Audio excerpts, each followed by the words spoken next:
Zombie Apocalypse.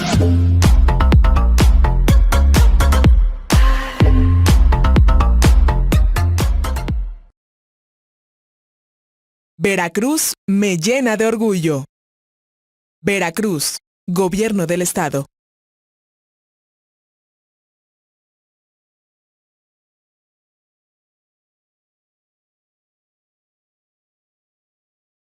Hola, mi nombre es Berenice Jarquín, trabajo en vinculación social de aquí de la SEDEMA. Les voy a dar la charla de la importancia de los bosques y técnicas de reforestación. Y bueno, nos hemos preguntado, si nosotros nos preguntáramos qué es un bosque, podría asegurar que la mayoría de las personas podría hacer referencia a que es una comunidad vegetal donde hay la gran cantidad de especies vegetales son árboles. Y sí, efectivamente es una comunidad vegetal estratificada donde aparece un estrato superior de árboles y por debajo de las copas vamos a encontrar un estrato leñoso o herbáceo. Bueno, y nos preguntaremos también cómo es que está compuesto un bosque. Un bosque está compuesto por 4 capas principales que van a ser de la parte superior a la inferior. Primero es la capa emergente, donde encontramos los árboles que son mucho más altos que los árboles de la capa del dosel. En ellos vamos a encontrar un sinfín de animales, principalmente pájaros o aves. Cuando nosotros vamos a este tipo de comunidades y vemos o volteamos a la parte de arriba, a veces no llegamos a ver esta fauna porque pues se esconde entre toda la vegetación. Posteriormente viene el dosel, que son las partes altas o también denominadas copas, donde esta parte con sus hojas van a dar protección y sombra a todo el resto del bosque. Y después de ahí sigue el sotobosque, que es el área más oscura y fría, donde se va a encontrar por encima del suelo y por debajo de las hojas. Las plantas que se encuentran en esta área se incluyen en la mayoría muchos arbustos o árboles pequeños o jóvenes, también denominadas plántulas. Y ya en la parte inferior vamos a encontrar lo que es denominado como el suelo forestal, donde los animales más grandes van a vivir en esta zona. En esta capa también podemos encontrar un sinfín de organismos como son hongos, insectos, gusanos o demás otros organismos pequeños que viven y que van a descomponer los materiales de residuo para formar un suelo nuevo.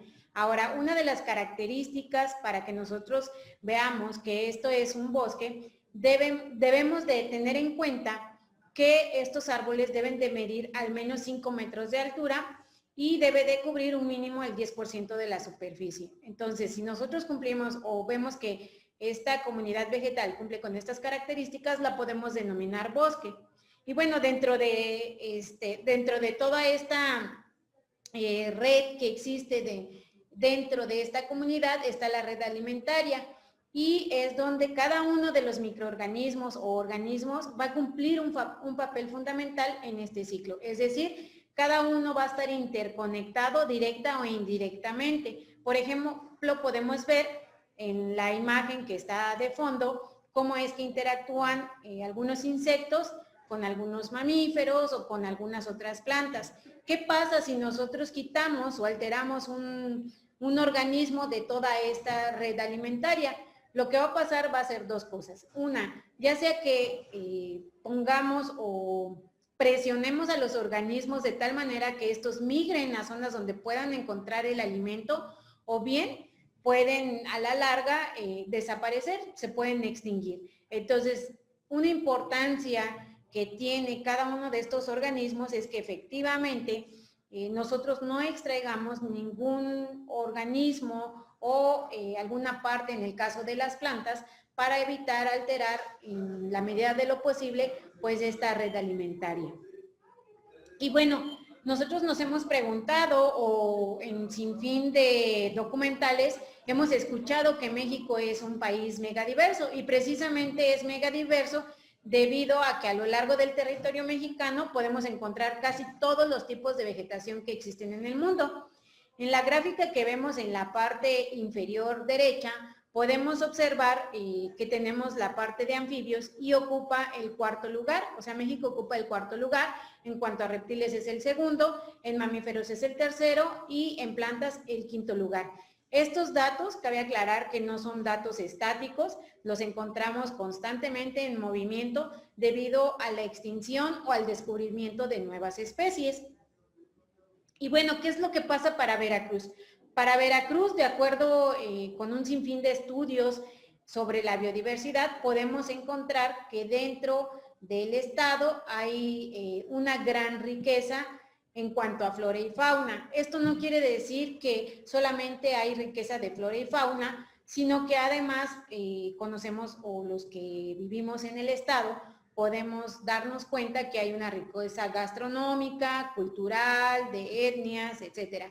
Pero para fines de la plática tomaremos en cuenta lo que es flora y fauna, y todo esto se debe principalmente a la condición orográfica y geológica en donde se encuentra el estado de Veracruz, y por ende, pues esto nos va a permitir una diversidad en los tipos de suelo y a su vez la diversidad en los climas.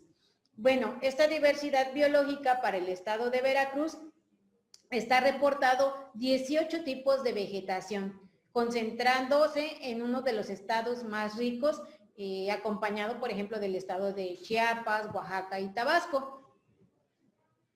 Y bueno, nos preguntaremos por qué son importantes los bosques. Los bosques son importantes por un sinfín de servicios ecosistémicos que ellos nos proveen, como lo que puede ser que mantienen la biodiversidad, nos proveen de madera, depuran el aire, controlan y mejoran las aguas, crean un suelo fértil, etcétera. Pero una parte importante es que estos son irreemplazables, y no nada más los bosques, sino cualquier tipo de vegetación o cualquier tipo de ecosistema es irreemplazable. Entonces, si nosotros llegáramos a alterar este tipo de ecosistemas, pues nunca lo vamos a poder recuperar al 100%. Siempre vamos a tener una pérdida, ya sea tanto de flora o de fauna o de algunas otras características.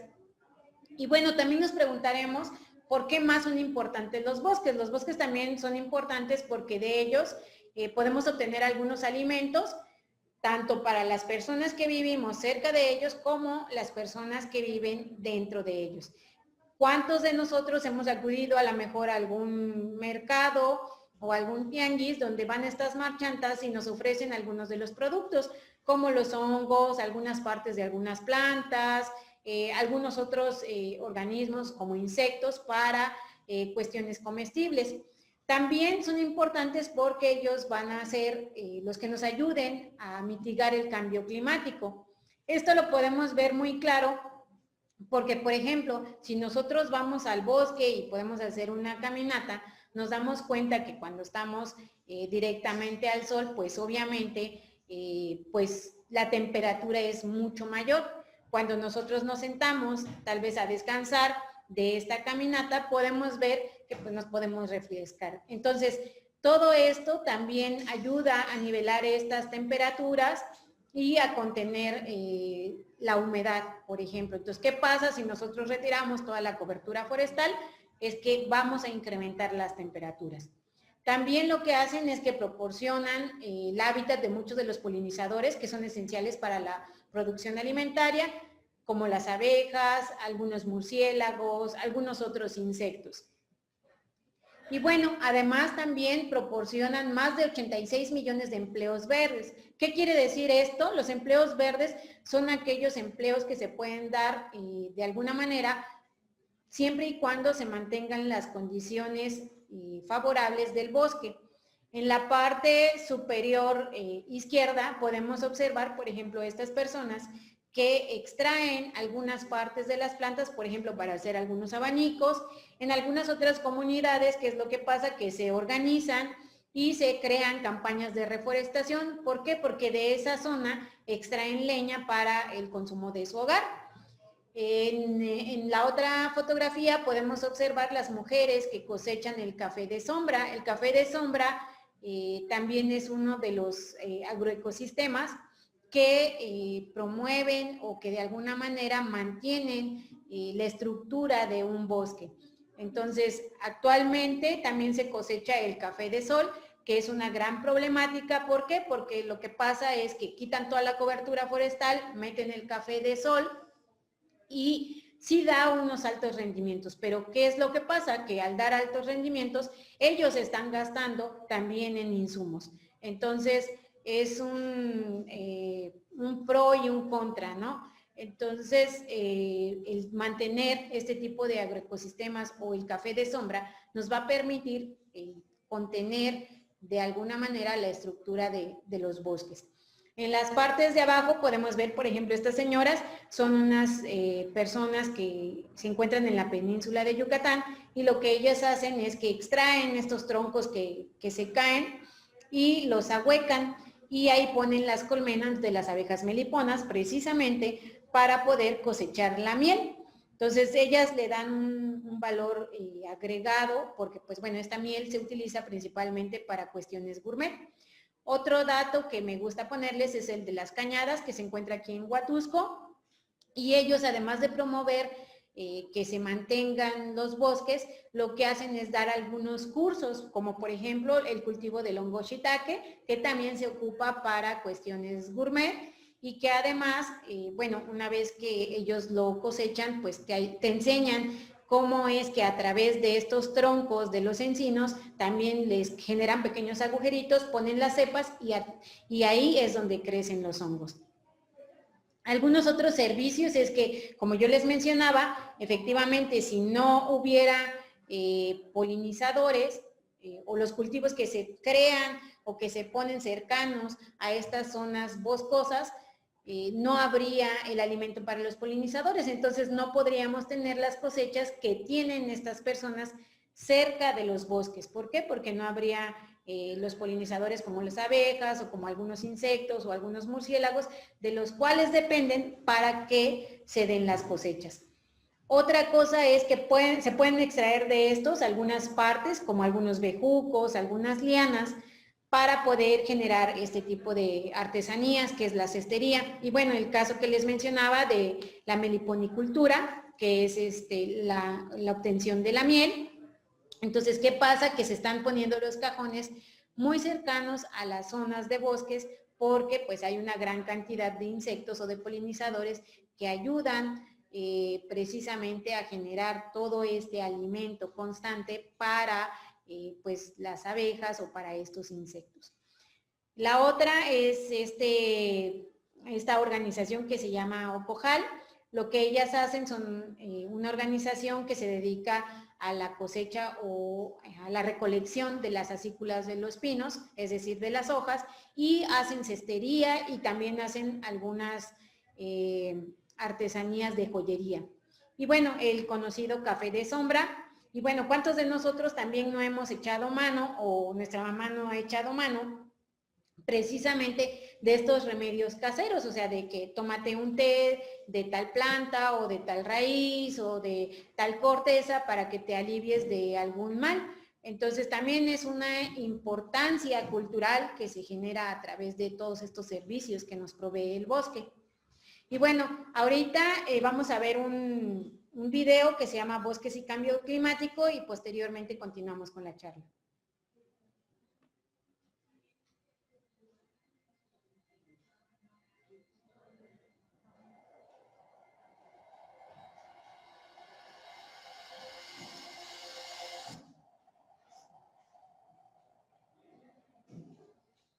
Estamos comprometidos con el medio ambiente y más que nada con el bienestar de nuestras futuras generaciones, ya que, como decían los abuelitos, pues uno viendo mal ya la vamos pasando, pero pues tenemos retoños, son nuestros hijos, nuestros nietos, y pues nos gustaría que conozcan el bosque como lo tenemos ahora, o mejor si fuera posible. Los ecosistemas forestales son sistemas naturales de captación y almacenamiento de carbono. El manejo forestal sustentable tiene potencial para reducir las emisiones de gases de efecto invernadero por deforestación y degradación y mitigar el cambio climático. México tiene más de 138 millones de hectáreas cubiertas por vegetación forestal.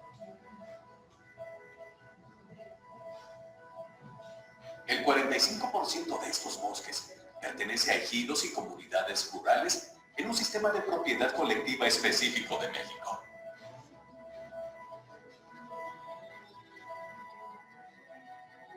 Desde su creación en 2001, la Comisión Nacional Forestal, CONAFOR, apoya a esas comunidades y a las personas propietarias en la conservación, protección, restauración y manejo sustentable de los ecosistemas forestales para mantener la provisión de servicios ambientales que son considerados un bien público para el desarrollo del país. Así nació el Programa Nacional Forestal, CONAFOR. Este programa apoya a las personas dueñas o poseedoras de bosques, selvas, manglares y zonas áridas para cuidar, mejorar y aprovechar sustentablemente sus recursos forestales. Los bosques son un elemento clave en la generación de empleos estables y son un factor de desarrollo para las comunidades forestales.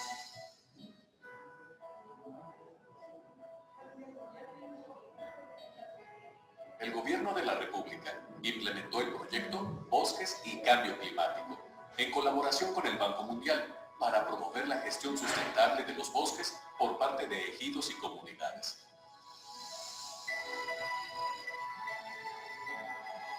Con 392 millones de dólares invertidos en México, de los cuales 42 millones provienen de los fondos de inversión en el clima, este proyecto representa la operación forestal más grande del Banco Mundial a nivel global.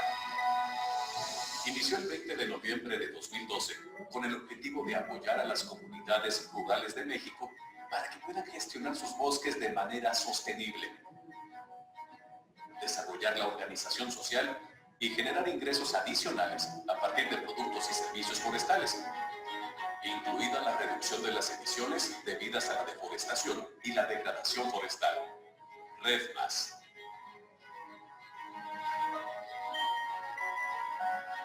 Con el proyecto se han apoyado a las comunidades para que reciban los beneficios económicos que los bosques bien administrados pueden proporcionar a largo plazo.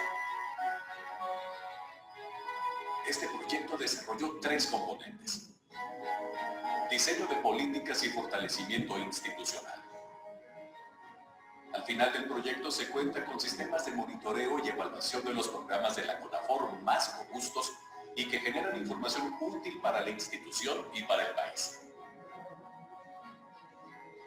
También se construyó un sistema de monitoreo, reporte y verificación de gases de efecto invernadero.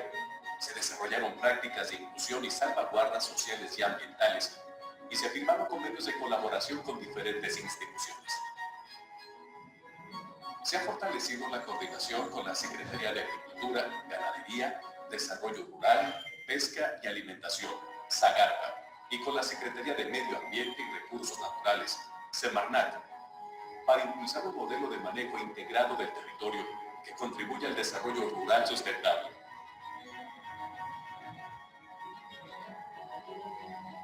La calidad de asistencia técnica ha mejorado al contar con asesores técnicos certificados. El segundo componente, consolidación de programas comunitarios a nivel nacional, ha contribuido a fortalecer el programa de pago por servicios ambientales que impulsa mejores prácticas. La Estrategia Nacional de Manejo Forestal Sustentable para el Incremento de la Producción y Productividad, ENAIPROS, y los esquemas de restauración forestal en cuencas hidrográficas prioritarias para el desarrollo económico de ejidos y comunidades en México a partir de su actividad forestal. Durante la vida del proyecto, disminuyó el promedio anual de deforestación neta a nivel nacional.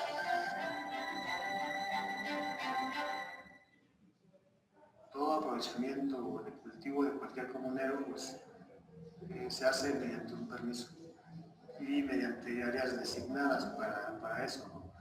Entonces, hay partes del bosque que no se tocan.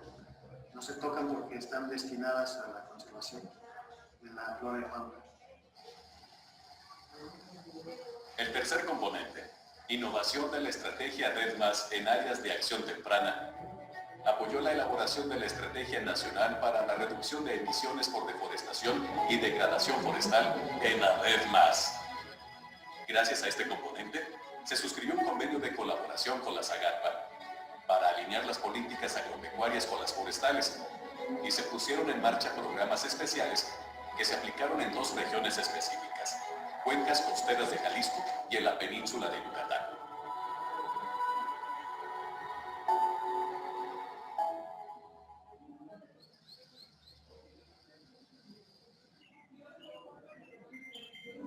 El proyecto Bosques y Cambio Climático ha contribuido a mejorar el manejo forestal sustentable, con el cual se incrementa la productividad y se genera riqueza económica y empleos para los habitantes de estos ecosistemas, al tiempo que suministran bienes y servicios ambientales que garantizan la conservación de la biodiversidad en el presente y el futuro de los bosques y selvas de México.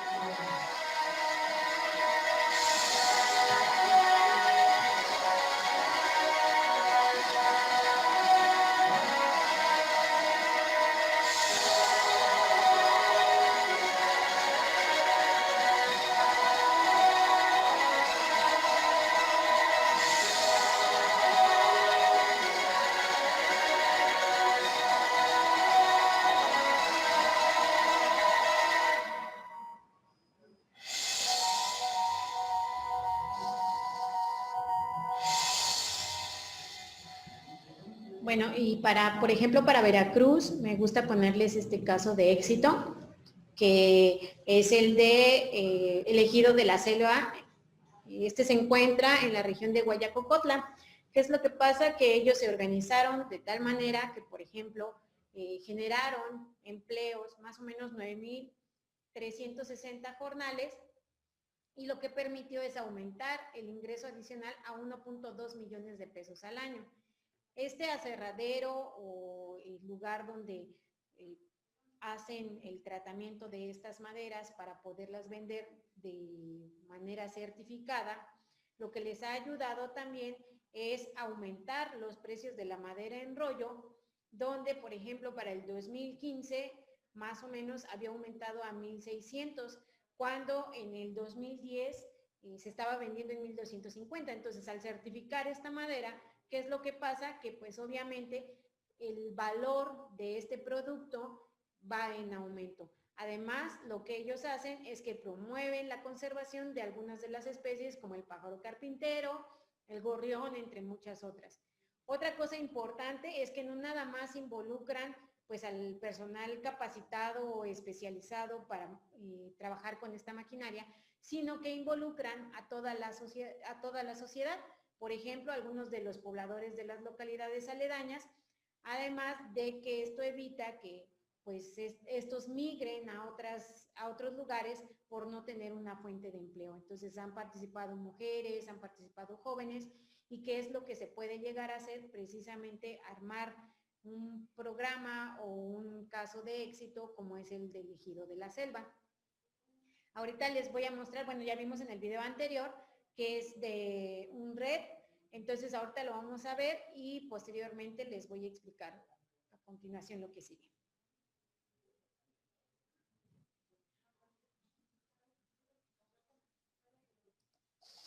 El aumento del dióxido de carbono en la atmósfera es uno de los principales causantes del cambio climático. Los bosques absorben y almacenan el carbono y contienen más carbono que el que se encuentra actualmente en toda la atmósfera. Sin embargo, la deforestación por el cambio de uso de suelo, explotación excesiva, el incremento de los incendios u otros factores liberan nuevamente el carbono hacia la atmósfera. La deforestación genera más dióxido de carbono que todo el transporte mundial. La Organización de las Naciones Unidas propone como parte de la solución el mecanismo RED, que significa reducción de emisiones por deforestación y degradación forestal, más la conservación, el aumento y manejo sostenible de los acervos de carbono en los bosques. RED+ busca desacelerar, frenar y revertir la pérdida de nuestros bosques y garantizar la conservación de la biodiversidad y el bienestar de las comunidades que viven en ellos. Bueno, esta es la parte de RED+, pero ¿qué es lo que pasa para México?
Bueno, hasta aquí hemos visto algunas de las características de los bosques y de acuerdo a la FAO podríamos definir algunos de los beneficios de estos y los más importantes es uno que, bueno, los bosques lo que ayudan es a nutrir el suelo, actúan como sumideros de carbono, proporcionan alimento a millones de personas, directa o indirectamente, son acueductos naturales, es decir, son los que nos ayudan a hacer el recargo de los mantos freáticos, albergan el 80% de la biodiversidad del planeta. Entonces, se podría resumir en estos 5 puntos más importantes y algunos otros datos acerca de bosques es que más de 1/3 de los bosques del mundo son primarios, es decir, más o menos es un 34% y del total de estas especies, 28,000 al menos son de uso medicinal.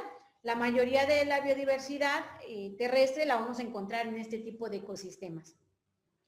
También 60,000 especies de árboles van a ser las que van a proporcionar el 80% de casas o del hábitat natural de muchas especies de anfibios, el 75% va a ser de aves y el 68% de mamíferos. Entonces, nos podemos dar cuenta que si nosotros retiramos toda esta cobertura forestal, no nada más perdemos la parte vegetal, sino que además estamos influyendo en la pérdida de fauna. Se estima también más o menos que el 75% de los principales cultivos del mundo, que esto equivale al 35% de la producción mundial, va a depender de todos los polinizadores que podemos encontrar en estas zonas. ¿Y qué es lo que pasa con este tipo de ecosistemas? ¿Cuáles son los principales problemas con los que se enfrenta? Y estos son algunos de los más conocidos. Por ejemplo, los incendios, ya sea pueden ser inducidos o bien pueden ser accidentales. ¿Cuáles serían los accidentales? Por ejemplo, cuando hay alguna tormenta eléctrica, cae un rayo y se puede incendiar algún árbol que esté por ahí seco.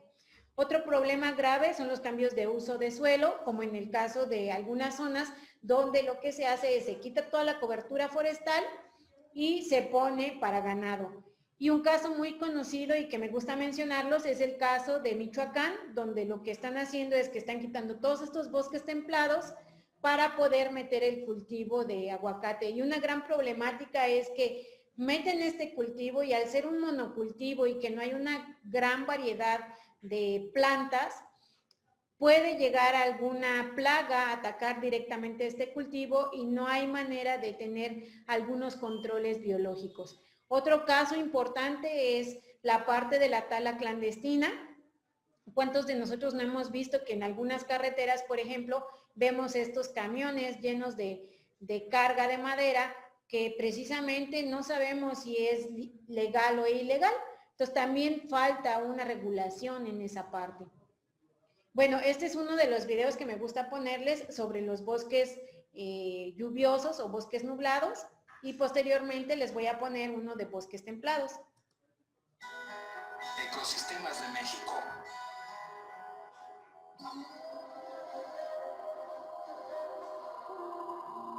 Nubes con aroma de café. Bosques nublados. Los bosques nublados, también conocidos como bosques mesófilos de montaña, son un ecosistema muy restringido en México. Ocupan menos del 1% del país y la mayor parte del año están inmersos en neblina o nubes bajas con lluvias abundantes. Aquí en las montañas viven una gran variedad de especies de árboles como pinos, encinos, liquidámbares, magnolias, caudillos y el árbol de las manitas, entre muchas otras. De los árboles se cuelgan una gran diversidad de atractivas bromelias y orquídeas. Los elegantes helechos arborescentes de gran altura también son abundantes. Se calcula que casi el 10% de las plantas del país viven en estos bosques y muchas de ellas son endémicas. Además, gran cantidad de insectos, ranas y salamandras, muchos reptiles y aves.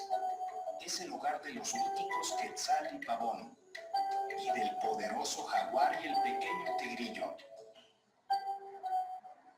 A pesar de su distribución limitada, es un ecosistema prioritario debido a su gran diversidad de especies y a los servicios ambientales de los que nos beneficiamos. La gran cantidad de lluvia de estos ecosistemas beneficia a las zonas bajas. A pesar de su importancia, los bosques nublados han sido modificados en más de la mitad de su extensión. Estos ecosistemas prestan importantes servicios ambientales como la captura de agua y de carbono, la filtración de contaminantes del aire, suelo y agua, el mantenimiento de ciclos minerales y son importantes reguladores del clima. De los bosques nublados obtenemos productos como alimentos, medicinas, leña, maderas, fibras y remedios naturales. Y son los ambientes preferidos para sembrar el reconocido café de altura a la sombra de los árboles del dosel. Cuando disfrutes de un buen café, recuerda que es gracias a los bosques nublados.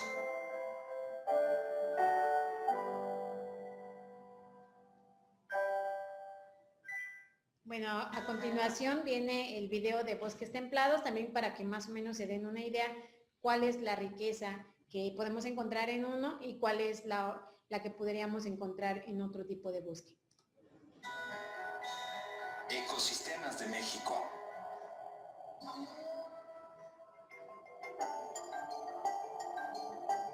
Centinelas del futuro. Bosques templados. Los bosques templados agrupan principalmente a los bosques de pinos, de oyamel y de encinos. Son los ecosistemas forestales mejor adaptados a las bajas temperaturas y capaces de colonizar altitudes superiores a los 3.400 metros sobre el nivel del mar. Estos bosques ocupan el 16% del país. Los bosques templados de México poseen la mitad de los pinos del mundo y la tercera parte de los encinos. Se estima que en estos bosques viven cerca de 7.000 especies de plantas. Además, gran variedad de fauna como el gato montés, el venado cola blanca, la zorra gris, conejos, roedores, víboras de cascabel, pájaros carpinteros y también son hogar de la emblemática águila real. En el centro de México, los bosques de oyamel son el destino invernal de la extraordinaria migración de la mariposa monarca. También, los bosques templados fueron el hogar del carpintero imperial, el más grande del mundo, el oso grizzly y el lobo gris mexicano. Las tres especies desaparecieron el siglo pasado debido a la tala, la cacería y el envenenamiento. Los bosques templados son ecosistemas importantes, ya que poseen la mayor cobertura de árboles en México, lo que significa una importante producción de oxígeno, mayor retención de humedad, contrarrestan la erosión y los efectos del cambio climático. En México existen muchas comunidades que aprovechan sustentablemente la madera de los bosques templados. La compra de esta madera contribuye directamente a la conservación del bosque y a la economía de la comunidad. La principal amenaza de estos bosques es la tala ilegal, el sobrepastoreo, los incendios y la agricultura. Cuando compres muebles de madera, asegúrate que provengan de bosques certificados.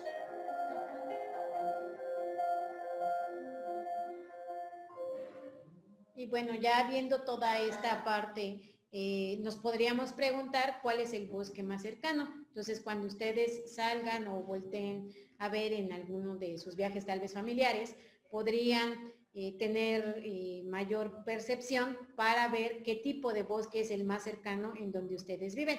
En nuestro caso, por ejemplo, tenemos la Martinica, aquí en Banderilla, o el Cofre de Perote, donde podemos encontrar los bosques templados. Y bueno, vamos a ver la parte de reforestación y nosotros, bueno, para esto te preguntarías qué pasos seguirías para llevar a cabo una reforestación. Pues bien, vamos a ver cuáles son los pasos que se requieren. Y bueno, para el proceso de reforestación requerimos una serie de pasos. Uno es la selección del sitio, la otra es determinar el germoplasma forestal que vamos a emplear, la producción de la planta que sea de calidad, proveniente del germoplasma forestal de calidad. Una vez que ya la tenemos, hacer la reforestación Posteriormente, también se tiene que hacer la protección y el mantenimiento de estas plantaciones y además, ya para finalizar, realizar una evaluación, es decir, ver de todo el germoplasma que tenemos para producción de planta, cuánto es nuestro éxito de establecimiento. Y bueno, en cuanto a la parte de tipos de reforestación, por ejemplo, existen varios, está la urbana y está la rural. En cuanto a la urbana, se hace de manera estética, es decir, para embellecer algunos puntos de la ciudad, o en algunos casos se hace cuestiones de investigación, experimentales o demostrativas, es decir, como los jardines botánicos, por ejemplo, en Ciudad de México está el conocido Jardín Botánico de la UNAM y tienen algunas parcelas o algunos puntos que son experimentales para poder hacer cuestiones de investigación o bien llevar a cabo el desarrollo de algunos proyectos. También se hace de manera conductivas o moderadoras de ruido, es decir, se ponen como pequeñas barreras para evitar que el ruido choque de alguna manera directa en algunas zonas. También se hace como control de sombra en algunos parquecitos que están dentro de las ciudades, pues efectivamente son como para cuestiones de recreación. Si es de manera rural, lo que hace es principalmente de conservación. También podemos ver que es para protección de algunas especies, de manera agroforestal, es decir, que no nada más tenemos la parte de los árboles, sino que además podemos poner algún otro arbusto o alguna otra planta de donde podamos obtener algún beneficio o a manera de producción, es decir, algunas plantaciones, por ejemplo, en zonas templadas, donde dentro de estas zonas colocan algún tipo de producción de pinos, por ejemplo, en esta temporada, los arbolitos de Navidad, que los colocan en estas zonas y de alguna manera aprovechan y mantienen la estructura de esta vegetación. Y bueno, también nos preguntaremos cuáles son los factores para una reforestación y existen 5 principales factores.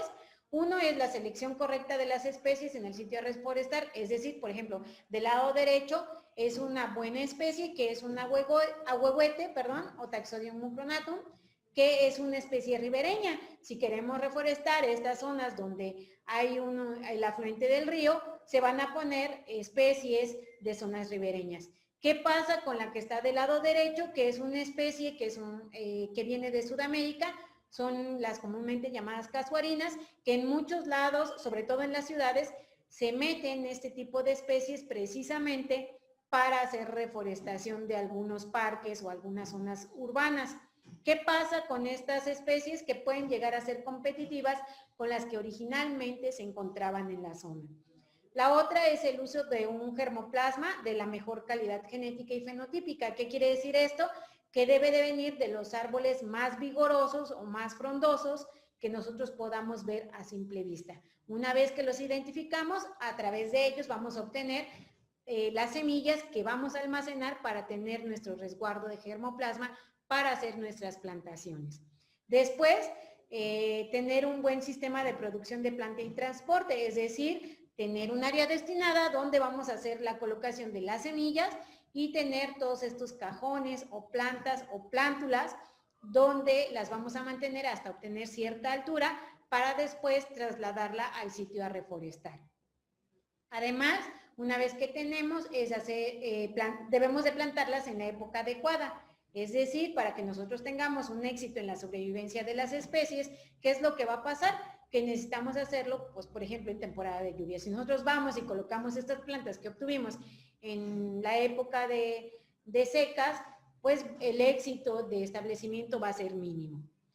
También debemos de tener una aplicación de técnicas silvícolas apropiadas, es decir, una vez que nosotros tenemos establecidas nuestras plantas, nuestra área de reforestación, debemos de darle cierto tratamiento. Si no tiene acceso al agua, tenemos que tomar en cuenta que nosotros tenemos que regarlas, tenemos que hacer estas brechas cortafuego, tenemos que hacer las podas de acuerdo a como lo requieran las especies.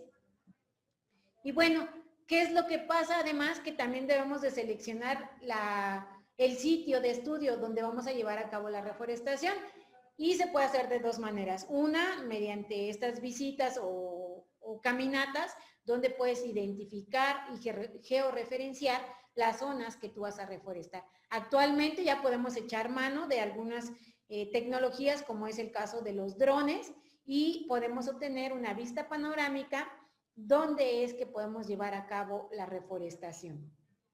También debemos de hacer la elección de las especies a reforestar, ya sea que sean para fines de restauración, es decir, seleccionar especies forestales nativas de la zona, o para fines de plantaciones comerciales, lo que les mencionaba, elegir especies, por ejemplo, que son de alta productividad y que nos vayan a dar una muy buena cosecha.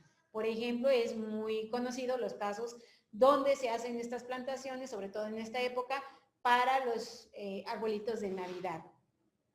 También debemos de tomar en cuenta que se debe de hacer un cronograma de actividades donde debemos de plantar cuándo es que vamos a reforestarla, la zona en donde se va a reforestar, cuánto se va a hacer la producción de la planta, por ejemplo, la preparación del terreno, el transporte de la planta, etcétera. Entonces debemos de tomar en cuenta todos estos puntos y no dejando de lado precisamente el conocimiento regional y acompañado de esta asesoría técnica. Nosotros como personal especializado lo que se hace es este acompañamiento a las personas de la zona, pero no debemos de ser tajantes en decirles se va a reforestar con esto y únicamente se hace esto, sino que además tomar en cuenta sus saberes y sus necesidades. También debemos de tomar en cuenta que el germoplasma forestal debe de ser de muy buena calidad y de una procedencia conocida. ¿Qué pasa si nosotros podemos o ponemos algunas especies en una zona a reforestar donde, uno, no conocemos la procedencia de dónde vienen estas semillas y si estas son de buena calidad? Entonces, también debemos de tomar en cuenta la distribución de las especies que nosotros vamos a colocar en la zona, así como las fuentes semilleras, es decir, de qué árboles provienen estas semillas. También otra parte importante es el transporte de la planta. ¿Qué pasa? Una vez que ya tenemos establecida nuestro vivero, ya tenemos nuestra producción de planta, la queremos llevar al sitio donde vamos a hacer la reforestación y pues las llevamos todas apelmazadas, todas ahí golpeándose o que se están maltratando.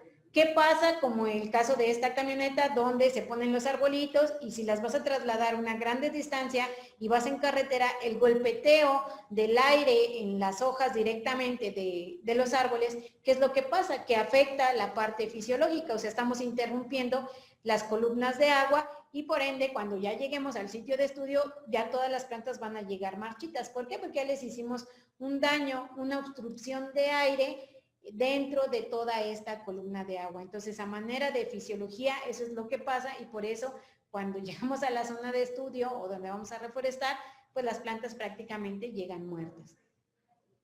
Otra cosa que debemos de hacer es algunos trabajos previos de reforestación, como es determinar la accesibilidad al predio, es decir, si el predio es plano, si tiene pendiente, también lo debemos de tomar en cuenta. Se debe de hacer la limpieza previa del terreno, porque no vamos a llegar ya teniendo las plantas y decir, ah, bueno, pero es que hay que limpiar o hay que chapear. No, ya debe de estar de alguna manera listo para poder hacer estas plantaciones. Se debe de preparar el terreno, ya sea de manera manual o mecanizada. De manual es pues con pico y pala y ya existen algunas herramientas como estas máquinas que ya hacen estos huecos para poder hacer estas plantaciones o colocarle nuestros arbolitos, o bien se puede arar la zona donde vamos a colocar o remover esta tierra, ¿no? ¿Qué pasa? Que también debemos de tomar en cuenta el diseño de nuestra plantación, es decir, cuántas plántulas necesitamos, si necesitamos juveniles, adultos en etapa 1, adultos en etapa 2, de qué distancia es la que vamos a tener entre planta y planta, cuál es la densidad que esperamos tener, tomando en cuenta el crecimiento de las copas de los árboles, precisamente para que no influyan. También se debe de hacer los diseños de plantación, donde se hace de dos maneras. Una que es de manera, lo que se le llama como marco real, donde este diseño se recomienda utilizarlo en terrenos principalmente planos. Son reforestaciones con fines productivos, es decir, plantaciones forestales comerciales, Y también es recomendado porque es de fácil manejo, es decir, en cuanto a deshierves, riego y fertilización, pues es mucho más fácil. Aquí viene el ejemplo de cómo es que se puede hacer. Esta es la fórmula que se utiliza para poder delimitar la zona y la distancia que debe de haber entre uno y otro punto. Normalmente es una cuadrícula, si nosotros lo extrapolamos a una hoja, es una cuadrícula, o bien lo podemos hacer de manera rectangular. Esto va a depender de la cantidad de terreno que nosotros tengamos. El otro es el comúnmente denominado tres bolillo, que lo que se hace es utilizado para terrenos donde hay pendientes pronunciadas, y lo que pasa es que las plantas se colocan de forma triangulada, en triángulos equiláteros, es decir, de lados iguales, y la distancia entre planta y planta va a depender del espaciamiento que tenga la especie o el que demande una vez teniendo la etapa adulta. Las líneas de plantación deberán de seguir las curvas de nivel. Existen estos aparatos que son una especie de una A y se van haciendo como si fuera un compás, hacer estas marcaciones para poder hacer la distancia entre una y otra.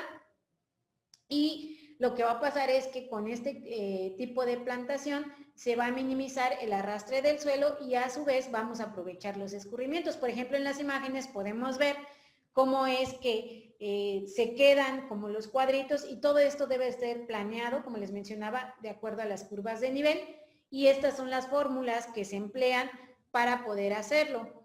Viene, por ejemplo, el error frecuente que puede haber cuando se hace el trazo del tres bolillo, y podemos ver que no hay la misma distancia de un lado que de otro y se generan estos triángulos isósceles. Entonces, esta tabla que ustedes ven del lado derecho es un ejemplo de que, por ejemplo, si tuviéramos la distancia o la distancia requerida entre planta y planta es más o menos, por ejemplo, de 3 metros, la distancia entre las hileras va a ser de 2.59 y la densidad que requerimos para poder hacer en una hectárea es de 1111 plantas.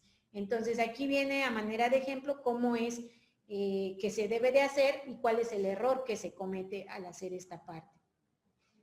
Y bueno, aquí nos preguntaremos, pues, ¿qué necesitamos para plantar un árbol o cómo es que debemos de hacerlo? Son 6 pasos fundamentales. Uno es hacer el hueco donde vamos a colocar nuestro árbol o nuestra planta dependiendo de las raíces, o sea, de la distancia de las raíces que tengan o qué tan largas son las raíces. Entonces, vamos a sacar la tierra, y la tierra que nosotros sacamos de la parte superficial, que va a ser el horizonte del suelo, que va a tener la mayor cantidad de nutrientes, la vamos a colocar primero. Posteriormente, una vez que tenemos el árbol, le vamos a quitar esta bolsa o el recipiente donde lo tenemos, lo vamos a colocar dentro del agujero, y una vez que lo tenemos ahí, vamos a echarle la tierra que habíamos sacado posterior a la primer capa. Vamos a aplanarla con la ayuda de las manos y pues la vamos a regar. Un error muy grave que se comete al hacer una plantación de un árbol es que mucha gente le deja la bolsa, o sea, hace el hueco, deja la bolsa y ya. Eso no se debe de hacer, porque lo que estás haciendo es impedir que las raíces se extiendan lo más que se puede. ¿Qué pasa también? Que si nosotros ponemos el árbol por debajo del horizonte del suelo, es que vamos a ahogar el árbol. Cuando nosotros lo reguemos, pues prácticamente todo el tallito va a quedar por debajo y se va a ahogar. Si nosotros lo dejamos inclinado, también va a haber un problema, porque el árbol pues no va a crecer derecho, y si es para plantaciones de aprovechamiento económico, pues va a haber una pérdida porque no van a salir los tablones de alguna manera derechos. Si nosotros dejamos el árbol y le ponemos todavía un montículo, pues estamos también evitando que el árbol pues respire adecuadamente. Si nosotros colocamos 2 árboles dentro de un mismo agujero, también generamos un problema, porque va a haber una alta competencia entre un individuo y otro. Y bueno, aquí viene un dato importante donde nos dice que, por ejemplo, para que una persona pueda respirar se requieren al menos 22 árboles. Ya para finalizar, me gustaría ponerles el siguiente video donde hace una recopilación de todos los tipos de vegetación o ecosistemas que encontramos en México y cómo es que hemos perdido a lo largo del tiempo pues estas coberturas vegetales.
Y bueno, ya para finalizar, pues esta es la bibliografía que empleamos.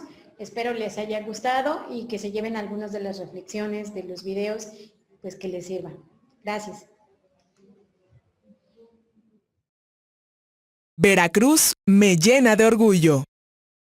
Veracruz, Gobierno del Estado.